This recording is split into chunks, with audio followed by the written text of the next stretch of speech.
Welcome to Lady Mythos, or welcome back if you've walked these desert paths before. Tonight, we are going somewhere very old. Not to a palace, not to a battlefield, but to the edge of a quiet city of the dead, where the sand remembers every footstep and jackals watch from the ridges at dusk. Tonight, we follow the story of Anubis, the jackal-headed god who guarded tombs, guided souls, and weighed the hearts of the dead. This is a bedtime story, but it is built from old beliefs, from temple walls and painted coffins, from the Book of the Dead and the myths and rituals that survived thousands of years. Before we step into tonight's story, don't forget to subscribe and tap the little bell. It's such a small gesture, but for a storyteller like me, it means the world. It helps me keep creating these long, quiet journeys into ancient myths, and it makes sure you're among the first to hear the next tale when it arrives. All right, get comfortable. Let your body rest.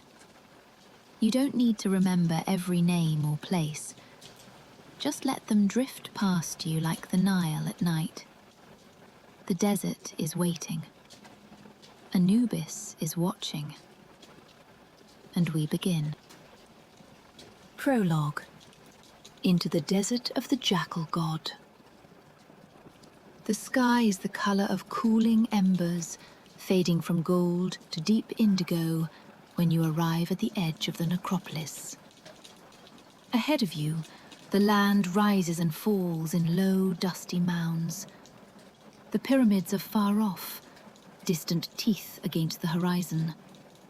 But here, the landscape is quieter. Rows of mastabas, flat-roofed tombs of brick and stone, lie half buried in sand. The wind moves gently over them, like a hand brushing cloth. The sun is almost gone. When it finally slips beneath the western horizon, the desert belongs to the dead, and to those who guard them. You notice the silence first. The noise of the living world, markets, voices, riverboats, has faded. In its place, you hear only the soft hiss of sand, and somewhere far off, the sharp bark of a jackal. On a rocky rise beyond the tombs, you see them. Lean shapes, motionless, ears pricked toward the city. Their eyes catch the last of the light, flashing briefly before the darkness claims them. For the ancient Egyptians, this sight was never just an animal. It was a sign.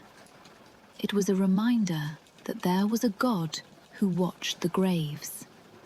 A god with the head of a jackal, black as night. A god called Anubis. The figure on the ridge does not move, yet the feeling of being watched is not frightening. It is steadying, as if someone is taking account of where you stand, marking your presence, making sure the desert itself does not swallow you whole. The air cools further. The stars grow sharper, pricking the night like tiny white fires. Somewhere nearby, a lone torch flickers beside a half-buried tomb entrance, its flame bending gently under the weight of the wind. If you listen carefully, you could almost imagine hearing the faint rustle of linen, the quiet chanting of priests long gone, their voices carried by memory. Every grain of sand here has touched a human hand, a human grief, a human hope for the continuation of life beyond death. This is not simply a story about a god with a jackal's head. It is a story about how an entire civilization learned to make peace with mortality. Through ritual, through reverence, through trust in a guardian who never turned his gaze from the dead. And tonight, we walk those same paths with him. You step forward over the sand. Somewhere in the distance, a figure waits, a tall silhouette with a jackal's head, holding a staff in one hand. He will not speak loudly. He does not need to. This is the story of how he came to watch over every heart that ever stopped beating along the Nile. Chapter 1. Born of shadow and starlight, the mysterious origins of Anubis. The ancient Egyptians never told one single, simple story about Anubis's birth. His origins are layered, like the bandages of a mummy. If you unwrap them, you find several truths and several secrets. In the oldest days, when kings were buried in small mastabas, not yet in pyramids, Anubis was already there. His name appears in some of the earliest funerary texts, carved in hieroglyphs beside the names of the dead. He is Inpu, Anpu, Anubis to us. Some priests said he was the son of Ra, the great sun god. In that version, Ra, looking down upon the deserts and seeing how quickly bodies decayed, brought forth a god who would tend to the dead and shield them from the chaos of decay and scavengers. Anubis, in this telling, is as old as the first rays of light, a child of the sun who walks in the shadows. Others disagreed. As myths shifted and the cult of Osiris rose in importance, another story emerged. In this version, Anubis is the child of Nephthys, the goddess of twilight and the edges of things, the sister of Isis, wife of Set. Nephthys is a liminal figure, associated with dusk, with the edges of the desert, with mourning and the funerary lament. It made sense that a god of the dead should be born from her.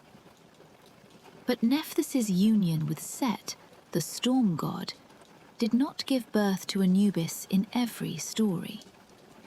Some myths say Nephthys lay with Osiris instead, disguised as Isis, and that Anubis was the secret, unwanted result.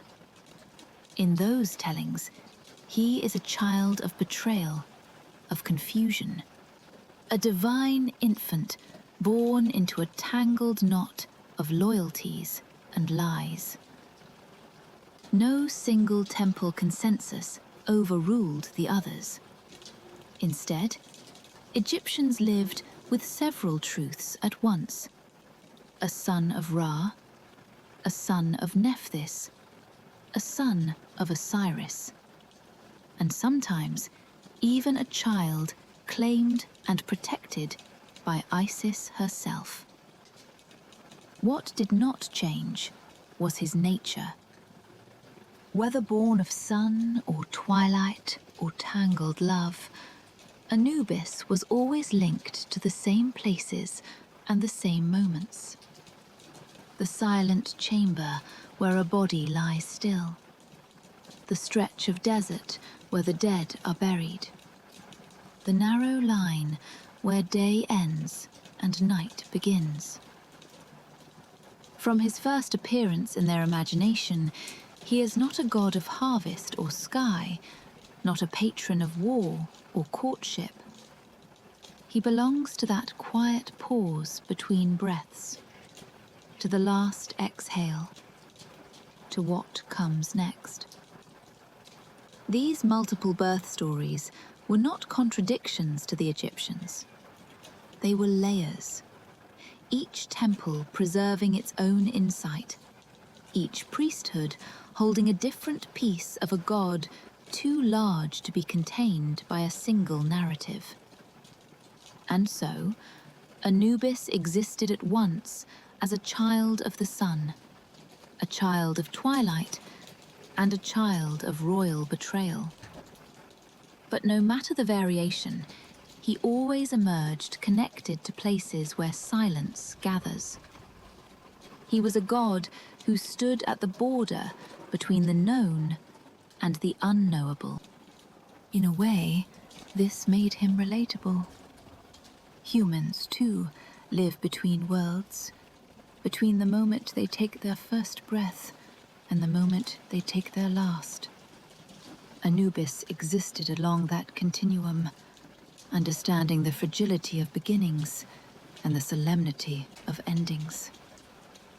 Even in youth, the myths say, he walked the desert edges with a calmness uncommon in divine beings. He learned early that power does not always announce itself with thunder. Sometimes it stands quietly, waiting for a moment of true need. Imagine him then, as they might have. A divine child left in a reed basket, the night air cool on his skin, stars scattered above like shards of silver. Jackals circle at the edge of the camp. The goddess Nephthys, weeping, leaves him hidden where no one will see. But someone does see, and everything changes. Chapter 2. Keeper of the Necropolis, Anubis and the Sacred Desert of Tombs. To understand Anubis, you have to imagine the cemeteries as the Egyptians knew them. They did not hide their dead far away. Necropolises grew just outside cities, usually out in the desert west of the Nile, because the sun set in the west, and that was the direction of the land of the dead. Day after day, the living crossed into that borderland to bury, to offer food, to speak the names of those who had gone before. There, the desert was not empty. It was full of hollowed tombs, stone slabs, offering tables, and jackals. Jackals are night hunters. They move quietly across the sands, their paws leaving faint prints. They are not as powerful as lions, not as large as wolves, but they are patient. They watch. They wait. They know the smell of old flesh, and they do not waste. When a body was carelessly buried or left exposed, the jackals found it. To the Egyptians, this was a frightening and sacred thing. These animals fed on those who had not been properly prepared for the afterlife. The people asked themselves, how can we stop this? How can we protect the dead? One answer was practical. Better tombs, deeper graves, stronger walls. The other answer was spiritual. Befriend the jackal. By giving the scavenger a divine face, they changed the story. The jackal was no longer just a threat. It was the form of a god who could be honored, appeased, asked to watch over rather than destroy. So Anubis was imagined with a jackal's head, long snout, pricked ears, a sleek black form. His skin was often painted black, not because actual jackals are black, but because black was the color of the fertile Nile silt and of the body preserved in resin and oils. Black was the color of both decay and rebirth. His titles reflected the cemeteries he walked. He was Lord of the Sacred Land, the desert necropolis, He was he who is upon his mountain, standing watch above the tombs. He was foremost of the Westerners, leader of the dead who had gone west into the setting sun. And so, in the twilight hours, the necropolis became a place of layered meaning. The living approached with baskets of bread and beer, with jars of cool water, with flowers dried by the sun. They whispered the names of their ancestors, because names, spoken aloud, kept the dead alive in memory. They believed Anubis listened to these offerings. He knew which tomb belonged to a scribe who once wrote poems by lamplight. He knew which belonged to a child who never learned to walk. He knew which chambers still echoed faintly with laughter or songs. The desert did not erase these stories, it preserved them. Helped by a god whose very nature was to notice what others overlooked. At times, travelers swore they saw a tall figure move at the horizon, too upright for a jackal, too silent for a human. A shape that paused, turned its head, and then vanished as if melting into the sand. The presence of Anubis was never loud, but it was pervasive, woven into the nightly rituals of the desert. Priests and workers believed that when they buried a body, Anubis was there. Invisible, perhaps, silent, but present. He was there when the coffin was lowered. He was there when the first offering loaf was placed on the stone table. He was there when the family turned away, leaving their loved one for the darkness. In this way, Anubis became more than a symbol. He became a promise that the dead were not abandoned. And slowly, as the centuries passed, his story wound itself into theirs. Chapter 3. The Lost Child of Nephthys. How Isis found and raised the jackal god. The myth of Anubis as Nephthys' abandoned child grew out of these ideas of loneliness and guardianship. It begins with Nephthys herself.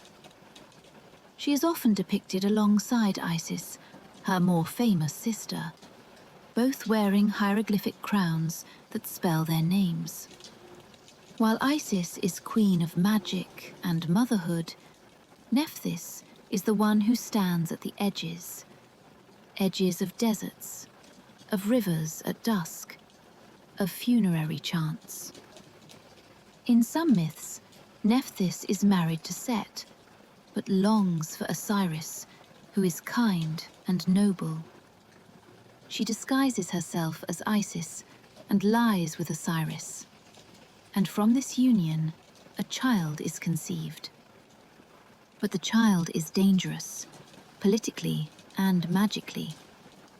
He is a living sign of deception. Afraid of Set's anger and ashamed of her act, Nephthys hides the baby in a marsh or in the wild edge of the desert. She leaves him in the reeds or among the stones, wrapped poorly, his jackal-like features marking him as something unusual. The air is cold. The stars are clear. The baby cries. Isis, searching for her husband, or simply attentive to the cries of any lost soul, hears him. Guided by some instinct, or by the will of the gods, she finds the child, abandoned and alone. She does not turn away. In the myths that tell this story, Isis picks up the infant, cradles him, and chooses to raise him as her own. She does not blame him for the circumstances of his birth. She feeds him, protects him, and in some versions keeps his parentage secret to protect him. The child grows quickly in divine time. From vulnerable infant, he becomes a lithe youth with the head of a jackal and the eyes of someone who has stood at the threshold between life and death since birth. Under Isis's guidance, he learns magic. He learns the sacred words that steady the soul after death. He learns the importance of loyalty, of standing by those in need. Isis lifting the infant Anubis was more than an act of compassion. It was an act that shifted the shape of fate. In raising him, she created a bond that stretched far beyond the mortal world. She taught him not just magic, but empathy. She taught him that those left behind still deserve a guardian. As the child grew, he learned to read the movements of stars, to hear the whisper of a soul as it leaves the body, to feel the tremble of imbalance when truth or justice is disturbed. These were skills not of war, but of deep understanding. And perhaps that is why, when Isis later faced the unimaginable, her husband missing, then dismembered, Anubis understood her grief not as a distant divine tragedy, but as something intimately familiar. He too had known what it was to be lost. He too had been found. It also binds him tightly to Isis and Osiris. When their great tragedy comes, when Set turns from storm god to murderer, Anubis will already be there, a loyal son and guardian. The story shifts then from a hidden cradle to the divine court of Egypt, where jealousy and power crack the world in half. Chapter 4. Betrayal in the Divine Court. The murder of Osiris and the world's first funeral. Osiris was not just a god of the kings, he was king himself, ruler of the living world in the age before death fully separated the realms. Under his rule, according to myth, Egypt flourished. He taught people to cultivate the land, to honor the gods properly, to set aside chaos and embrace order. The Nile's floods could still be wild, storms could still rage, but there was a sense of pattern, of rhythm. Set, his brother, was not content. Set is complex, not always evil, but a force of disruption, desert, storm, and violence. Over time, stories sharpened his role into that of a villain, especially in the tale of Osiris's murder. In the most well-known version, Set invites Osiris to a grand feast. There, he presents a beautiful chest, crafted to match Osiris's measurements exactly. He announces a game. Whoever fits perfectly inside the chest may keep it. Guest after guest lies down inside. The chest is too long, too short, too narrow. Laughter fills the hall. When Osiris himself tries, the lid closes with a perfect fit. In that instant, the feast turns. Set slams the lid shut, nails it down, pours molten lead over the seams, and has the chest hurled into the Nile. The king is trapped, suffocating. The river carries him away. This is not just a murder. It is an assault on the order of things.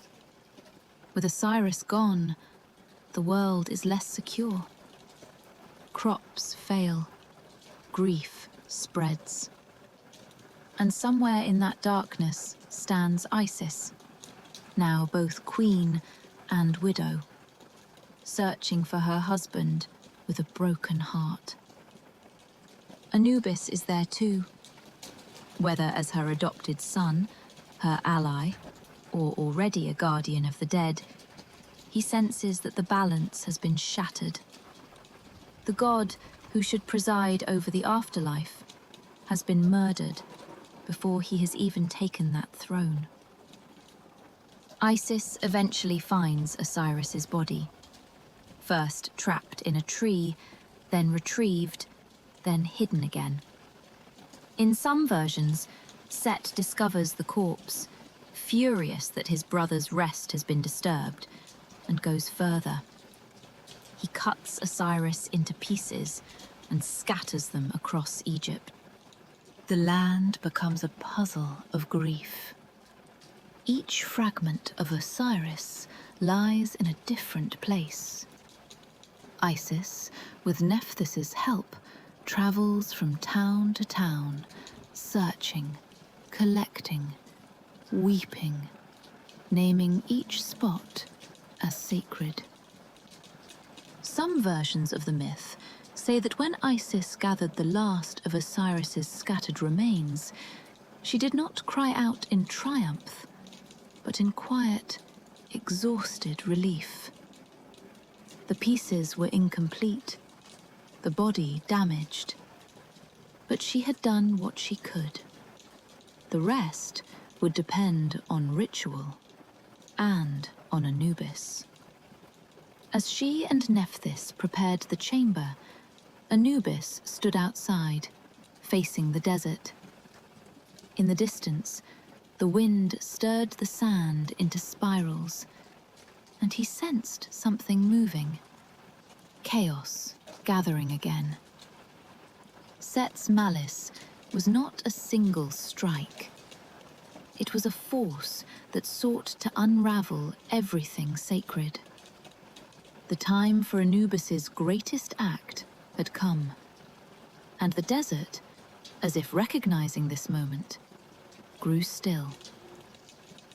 When the last piece is gathered and Osiris's body is laid out, incomplete but present on a mat in a hidden house, the world's first great funeral is about to begin. Chapter 5. The First Mummy. How Anubis invented embalming and prepared Osiris for eternal life. In later Egypt, embalmers were human priests, wrapping the dead in long strips of linen, drying them with natron, anointing them with oils. But their art was traced back to one source, Anubis, and the first embalming of Osiris. Imagine the scene. The room is cool and dim. Oil lamps flicker on the walls, casting slow shadows. Outside, the world still trembles with the loss of its king. Inside, Isis, Nephthys, and Anubis stand over Osiris's body. It is damaged, it is cold, but it is still Osiris. Anubis kneels beside him. He does not weep. His grief is quieter, focused. He lays out instruments, flint blades, linen rolls, jars of resins, herbs with sharp and bitter scents. This is not guesswork. In myth, Anubis knows what he is doing, either through divine insight or the instructions of Ra or other gods. He understands that to preserve Osiris for the journey ahead, the body must be carefully prepared, cleansed, dried, protected. He begins by purifying the body, washing it with water that glints in the lamplight. He removes what will decay fastest, the organs, placing them into separate jars that will later bear the heads of protective genii. He dries the body using natron, a natural salt taken from dry lake beds, until the flesh is resistant to rot. Isis and Nephthys chant laments, their voices rising and falling like morning wind. Days pass. Weeks, perhaps. The air in the chamber fills with the smells of resin, cedar oil, and incense. Layer by layer, Anubis wraps Osiris in linen, using amulets and spells at each stage. Knots tied for protection, words spoken to guide his soul, images of gods placed over vital parts. Every movement Anubis makes during the embalming is deliberate. When he presses resin into the linen, he does so with a pressure meant to mimic the beating of a heart. When he places amulets along the body, he whispers short, sharp phrases, key words of protection that later priests would imitate but never fully understand. In some tellings, even the gods paused their quarrels to watch this work unfold. They had never seen death treated with such dignity, such patience. The ritual Anubis created was not merely technical, it was compassionate. It taught the world that the dead deserved care, not fear. And as the final linen layers are wrapped, the room glows faintly, as though the oils and resins themselves remembered the warmth of life. He covers the body with a shroud, paints or places a face upon it, so Osiris can be recognized, not just by the living, but by the gods who wait in the unseen world. In some versions of the myth, when the work is done, Isis uses her magic to revive him briefly, long enough for them to conceive Horus, the falcon-headed god who will later avenge his father and reclaim the throne. But Osiris does not return to the living world permanently. His path lies elsewhere. Because of the care Anubis has taken, Osiris does not simply vanish into oblivion. He descends instead into the Duat, the complex world of the dead, and there he becomes its king and judge. From that moment on, every Egyptian burial echoes Osiris's funeral.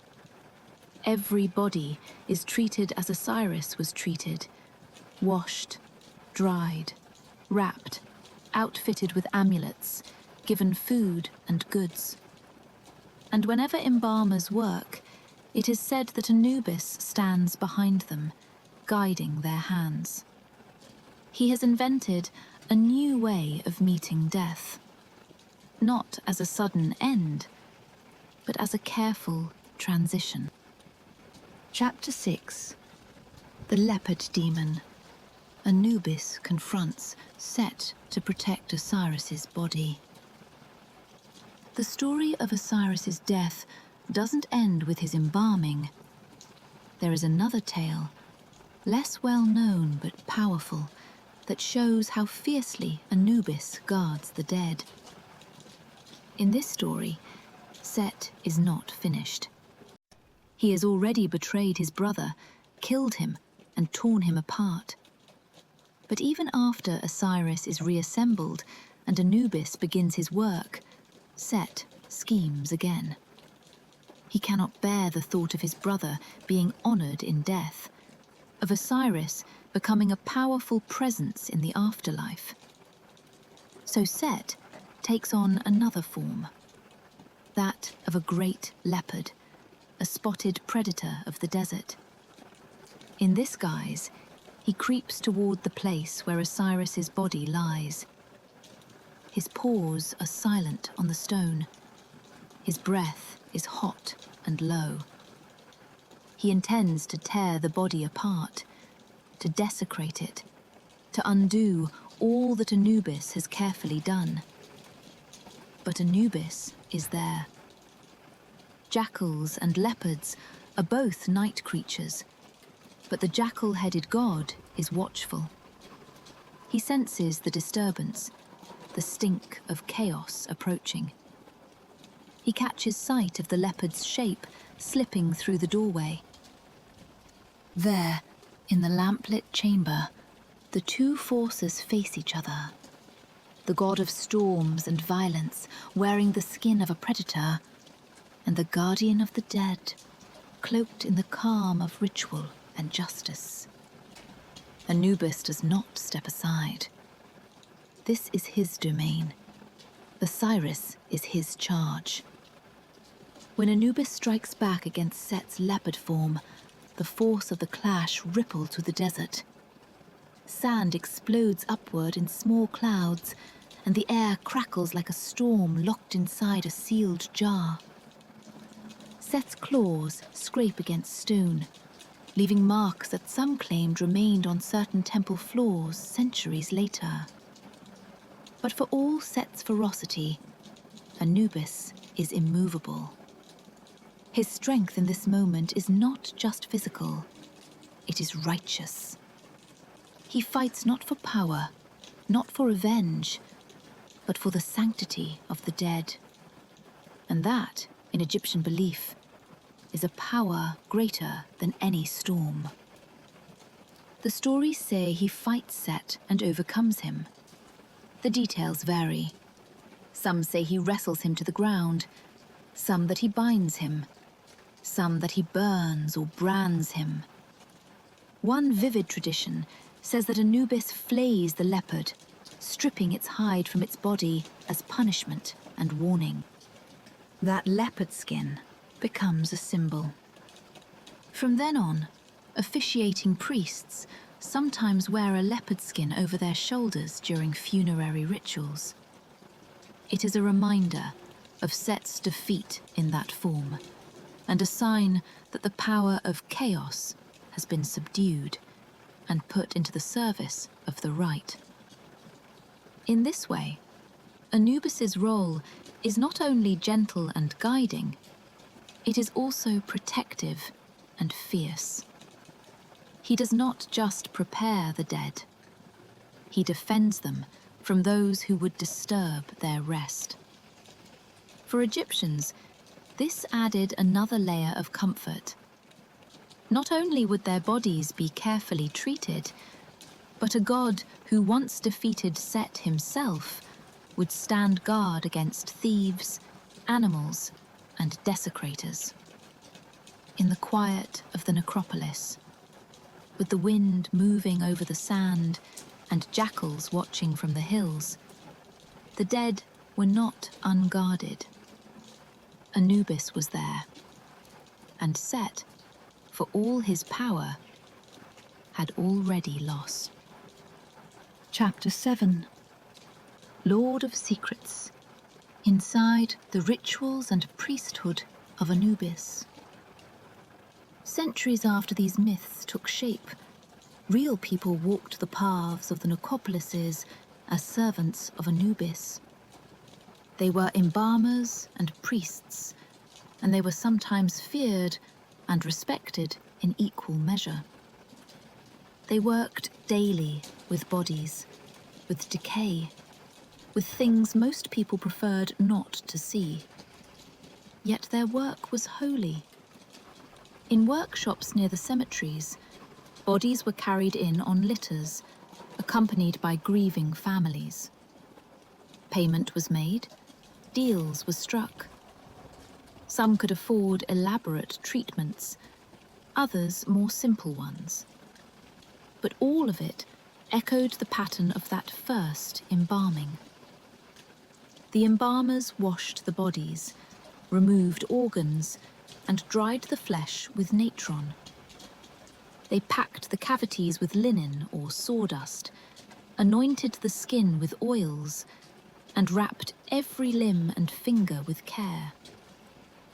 On the walls of tombs and in papyri, we see Anubis overseeing these scenes. Sometimes he stands behind the embalmers, a tall figure with a jackal's head, steadying the work. Sometimes he leans over the mummy, hands gentle, as if adjusting the wrappings himself. The priests of Anubis wore special garments. Some had jackal masks during rituals, lending their faces the long, dark muzzle of the god. Others wore that symbolic leopard skin, spotted and draped over one shoulder, recalling Set's defeat. When a family approached the embalming house, their shoulders heavy with grief, it was often the priests of Anubis who offered the first steadying words. They were not healers of the body, but of sorrow. They told mourners that death was not disappearance, it was relocation. Your loved one, they would say, walks with Anubis now.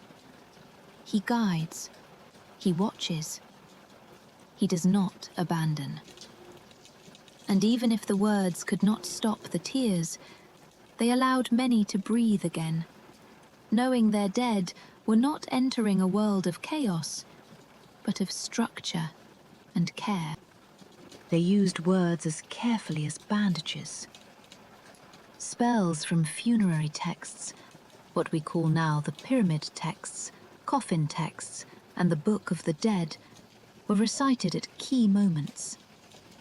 These were not just decorations or poetry. To the Egyptians, they were tools, instructions for the soul. May your Ba go forth by day. May your heart not testify against you. May Anubis, Lord of the Necropolis, open the way for you. The priests knew they stood in a threshold place. Between the living, who brought their dead to the tent or house of purification, and the dead, who set out from that same place on a long, unseen journey. They called Anubis Master of Secrets, because he knew what lay beyond that doorway. He knew what happened to the body as it dried, to the soul as it separated, to the heart as it remembered. To outsiders, the embalming workshop might have seemed gruesome. To the Egyptians, it was an echo of divine work. Each act was a repetition of that first sacred moment when Anubis had knelt beside Osiris. Night after night, the priests finished their tasks and stepped out into the desert air. Above them, the stars burned cold and constant. Somewhere in the darkness, real jackals called to one another. And in the images they had painted, the god with the jackal's head watched over their work, his black skin shining like polished stone. Chapter 8. Guide through the Duat, Anubis and the journey of the soul after death. To the Egyptians, death was not a single step, but a long path. That path wound through the Duat, the realm of the dead, a place filled with rivers, gates, beings both kind and terrifying. The journey began the moment the heart stopped beating. While the body lay still and the embalmers began their work, something of the person, call it the soul, the Ba, slipped free. It did not float away into a vague sky. It walked. And it did not walk alone. Anubis's role as psychopomp, the guide of souls, meant that he met the newly dead and led them through the first stages of that realm. He was not the only one in the Duat, but he was among the first faces the dead might see. Imagine the soul stepping out of its house, turning to see its own body lying still. There is a strange ache, a sense of being unmoored. Then comes a presence beside it. Tall, dark, jackal-headed, calm. There are no long speeches. Anubis is not a chatterer. But his presence says, "You are not lost. Walk with me." Together, they pass through scenes that are both perilous and symbolic. Fields of reeds that echo the Nile's banks, dark waters where serpents coil, gates guarded by gods and spirits with strange names and stranger forms. The dead must know the names, the passwords, the spells. This is why so many were buried with texts and inscriptions, so they would not be caught unprepared at each threshold. Some souls hesitated at the banks of the Duat's rivers, frightened by the waters that glowed faintly with divine light. Others quickened their steps at the sight of guardians, serpents with wings, lions with the faces of men, beings that seemed to hold entire star fields inside their eyes. But whenever fear stirred, the presence of Anubis calmed it. He walked ahead, not turning back often, but ensuring the soul never drifted too far behind. His stride was steady, unhurried. The Duat shifted constantly, but he remained a fixed point, a lantern in a landscape that had no sun. The Duat is not just a test, it is also a landscape of transformation. As the soul walks, it leaves behind more of its ties to the living world, its old anxieties, its habits, its memories of physical pain. What remains is who the person truly was, distilled. At last, after passing through this maze of rivers and halls, the soul arrives at a great chamber, the Hall of Two Truths. Here, Anubis's role will change again. He has guided. Now, he will judge. Chapter 9. The Scales of Truth, the Weighing of the Heart, and the Final Judgment. The Hall of Two Truths is not like human courts, but it has some familiar elements. Judges, a scribe, an accused, and a verdict. The soul enters, perhaps trembling. Before it, towering and dignified, sits Osiris on his throne, the king who once ruled the living and now rules the dead. Behind him stand Isis and Nephthys, his loyal sisters. In the hall are 42 judges, gods representing different regions and principles, each listening, each ready to hear the truth. But the most important figure here, for the moment, is Anubis. In the center of the hall stands a great balance scale. On one side, Anubis will place the heart of the deceased, the Ib, seat of memory and emotion. On the other side, he will place the feather of Ma'at, the goddess of truth, harmony, and cosmic order. The idea is simple and profound. If your heart is heavier than the feather, weighed down by wrongdoing, lies, and cruelty, it will tip the scale. If it is light, balanced with truth and justice, the scale will stand level. Before the weighing, the soul speaks the negative confession, declaring what they have not done. I have not stolen. I have not murdered. I have not caused pain without reason. This is not an empty formula. It is a moral mirror, listing the behaviors that created disorder and harm in society. The dead must align themselves with Ma'at, with order. Anubis listens. Then he carefully lifts the heart and positions it on the scale. On the other plate, he places the feather. the hall holds its breath. Sometimes, in art, Anubis is shown touching the beam of the scale with a single fingertip, not to alter the result, but to steady it. The gesture is gentle, almost tender, as if reminding the soul that even now, at the moment of greatest judgment, they are not alone.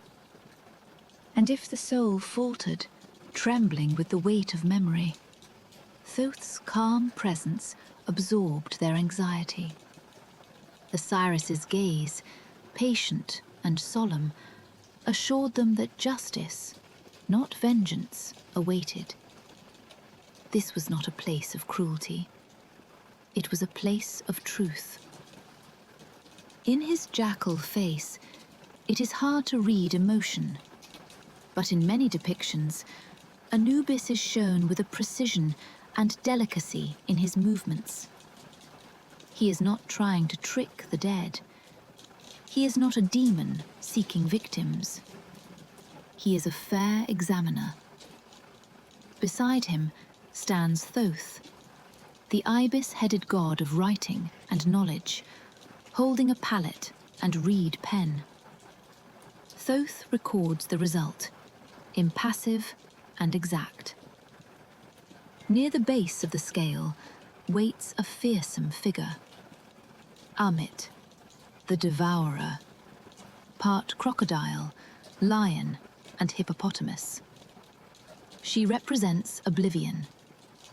If the heart is too heavy, if the scale tips the wrong way, she will eat it, and the soul will cease to exist.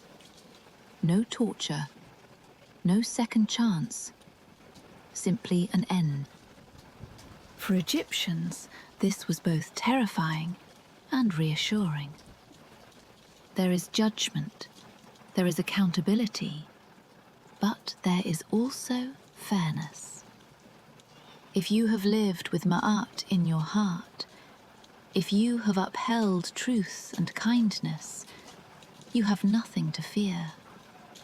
Your heart will not betray you. If the scales balance, Anubis lifts his hands in acceptance. The soul is declared true of voice, justified. Osiris grants it permission to enter the blessed afterlife, the field of reeds, an idealized version of Egypt where the Nile's waters are always gentle, the crops always ripe, and loved ones may be reunited. Anubis's work here is complete.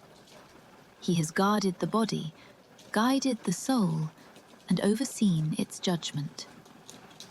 But there is one more touch of kindness yet to come. Chapter 10.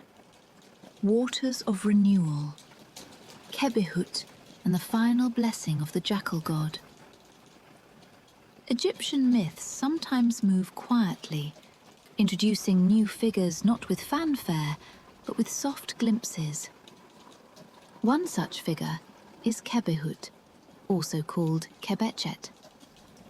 She is said to be the daughter of Anubis.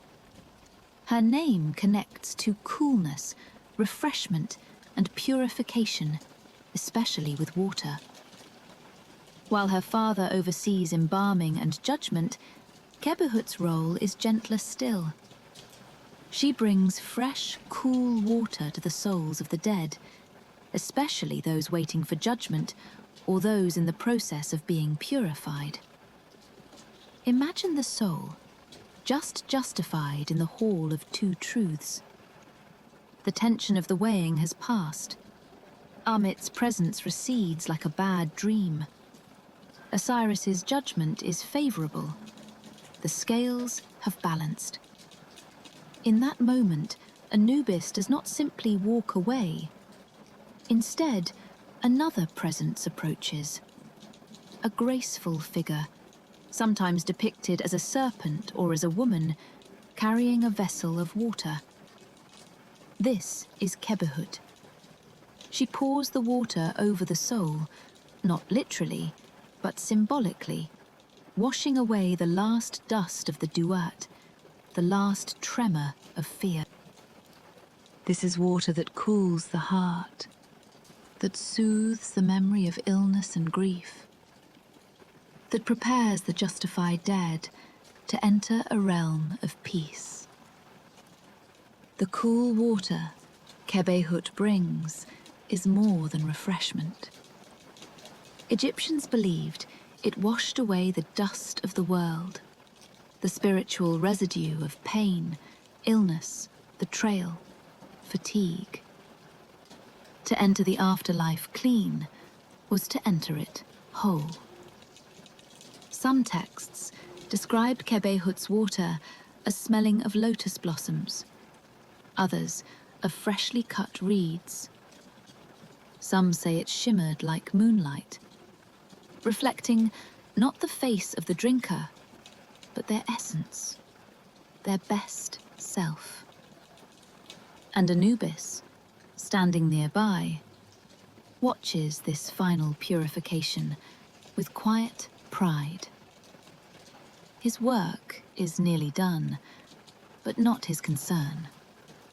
That, like the desert night, is endless.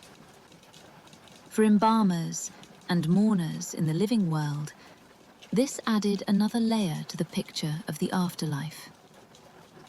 It was not just tests and doors and judges, though those were real and important in their imagination. It was also kindness, courtesy, hospitality.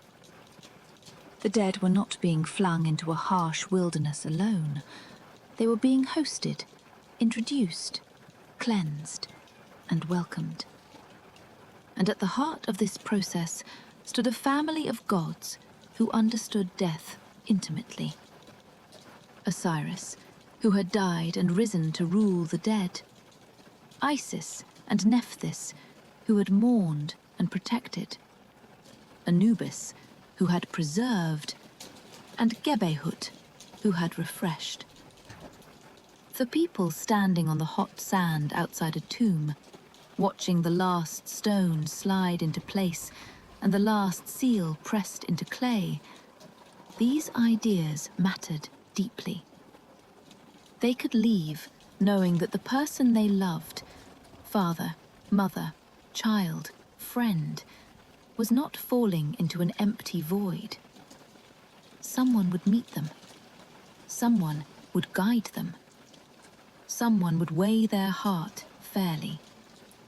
Someone would offer them cool water at the end. In short, Anubis and his kin would be there. The desert necropolis lies quiet again. You stand once more at the edge of the city of tombs, where our story began. Behind you, in imagination, you have walked through embalmers' workshops and temple halls, through myth and ritual, through the Duat itself.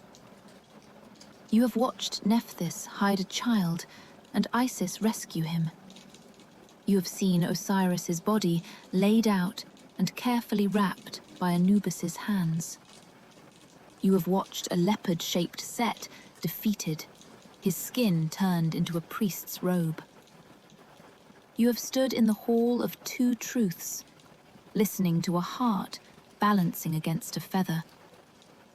And you have watched Jnpw pour out her cool waters, sealing the soul's passage into peace. As you turn to leave the necropolis once more, the sand feels softer beneath your steps, as if the ground itself has been listening. The sky overhead stretches vast and patient, holding constellations that the ancient Egyptians mapped with reverence. Some of those stars were linked to gods, others to the souls of the justified dead who now shone eternally. You imagine that one day, long ago, a grieving family might have stood in this same place, breathing the same desert air. hoping their prayers reached the unseen world.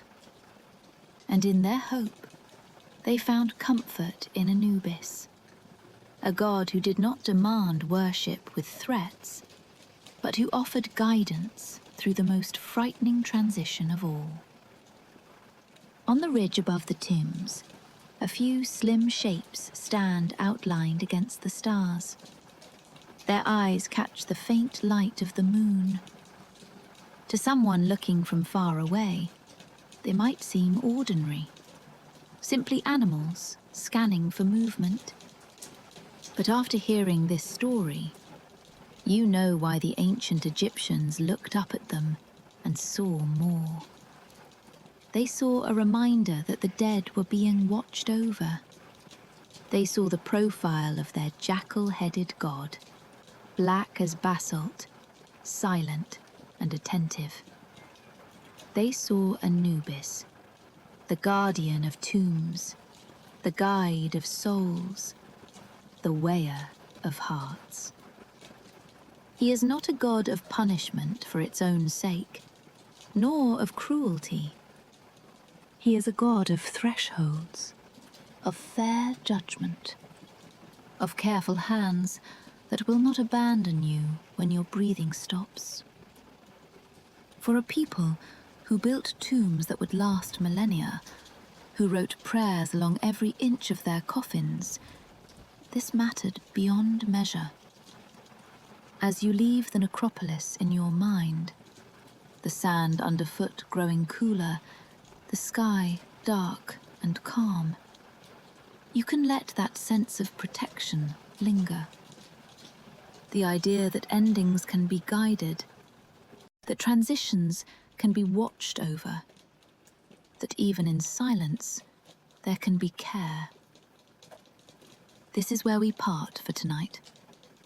Thank you for walking the desert with me, and for listening to the story of Anubis, the jackal god of ancient Egypt, born of shadow and starlight, master of the necropolis, and guardian of every heart weighed against a feather.